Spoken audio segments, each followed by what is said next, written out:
नमस्कार दोस्तों। महाभारत में कर्ण को एक महान योद्धा ही नहीं माना जाता, बल्कि एक दानवीर योद्धा के तौर पे भी जाना जाता है। महाभारत की कथा के अनुसार कर्ण इतने दानवीर थे कि सब कुछ जानते हुए भी उन्होंने अपने कवच कुंडल इंद्रदेव को दान में दे दिया। कर्ण को पता था कि कवच कुंडल देने के बाद कुरुक्षेत्र की रणभूमि पर उनकी भेंट मृत्यु से होगी, लेकिन फिर भी कर्ण अपने दानी स्वभाव से पीछे नहीं हटे। महाभारत में कर्ण और पितृपक्ष से जुड़ी एक और कहानी मिलती। इस कहानी के अनुसार जब कर्ण मृत्यु के बाद स्वर्गलोक पहुंचे तो उन्हें खाने के लिए कुछ नहीं मिला। ऐसे में कर्ण हैरत में पड़कर सोचने लगे कि धरती लोक पर जीवन के दौरान उन्होंने साधु संतों और गरीबों को इतना सोना दान में दिया था, फिर भी उन्हें दान का पुण्य क्यों नहीं मिला। उन्हें अन्न की जगह सोना क्यों मिल रहा है, उन्हें खाने में अन्न क्यों नहीं मिल रहा। कर्ण के कई सारे प्रश्न थे जिनके जवाब देवराज इंद्र ने दिए। तो आइए दोस्त, पितृपक्ष में विस्तार से जानते हैं महाभारत की यह अद्भुत कथा।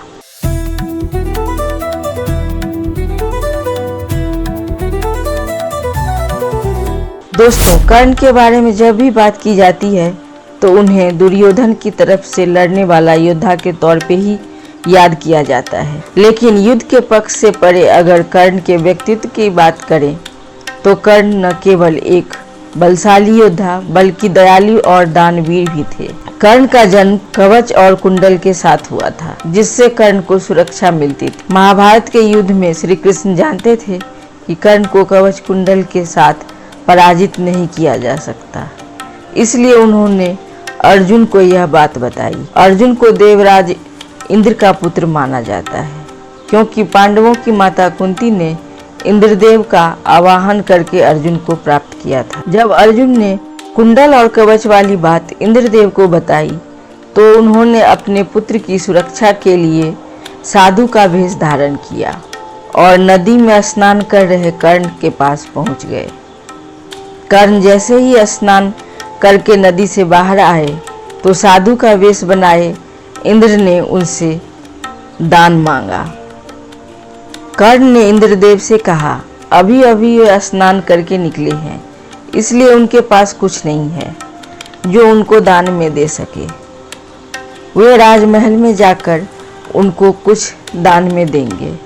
लेकिन साधु ने हट कर दिया कि उन्हें इसी समय दान चाहिए। कर्ण ने जब कहा कि वे इस समय उन्हें क्या दे सकते हैं, तब साधु वेश बनाए इंद्र ने कहा कि उन्हें कर्ण के कवच और कुंडल चाहिए।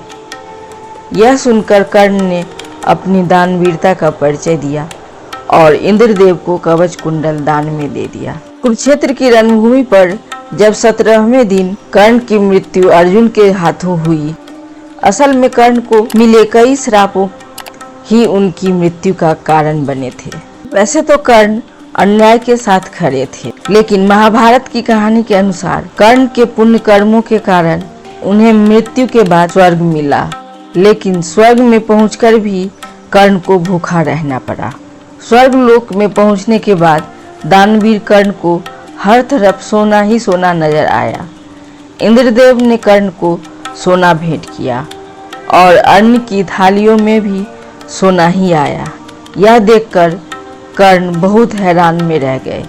कर्ण ने इंद्रदेव से प्रश्न किया कि उन्होंने अपने जीवन में इतने सारे सोना दान किए, यहाँ तक कि इंद्रदेव को उसने अपने सोने के कवच कुंडल तक दे दिए थे, तो फिर उन्हें अन्न की जगह सोना क्यों मिला? आखिर उसने क्या अपराध किया था? कर्ण का प्रश्न सुनकर देवराज इंद्र मुस्कुराए और उन्होंने कहा, हे महान दानवीर कर्ण, तुम बहुत दानी हो, लेकिन केवल सोना दान करना ही मुक्ति और स्वर्ग में सुख शांति के द्वार को नहीं खोलता, बल्कि अन्न का दान और पितरों की कृपा पाकर ही स्वर्ग का आनंद लिया जा सकता है। तुमने अपने जीवन में कभी भी अन्न का दान नहीं किया, पितरों का तर्पण नहीं किया।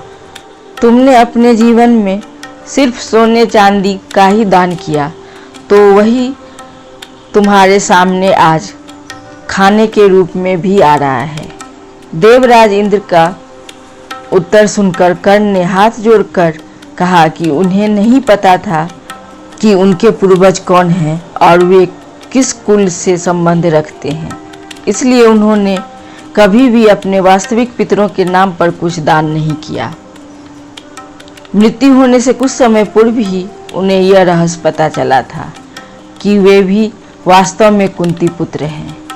कर्ण की व्यथा सुनकर देवराज इंद्र ने कर्ण को 16 दिनों के लिए फिर से पृथ्वी पर भेजा। पृथ्वी लोक पर वापस आकर कर्ण ने अपनी गलती सुधारते हुए 16 दिनों तक पितरों का तर्पण और श्राद्ध किया और कर्ण ने पितरों के नाम पर अन्नदान भी किया। पौराणिक कहानी के अनुसार इन्हीं 16 दिनों को पितृपक्ष के नाम से जाना गया। दोस्तों, वीडियो पसंद आया हो तो ज़्यादा से ज़्यादा शेयर कीजिए, लाइक कीजिए और सब्सक्राइब कीजिए।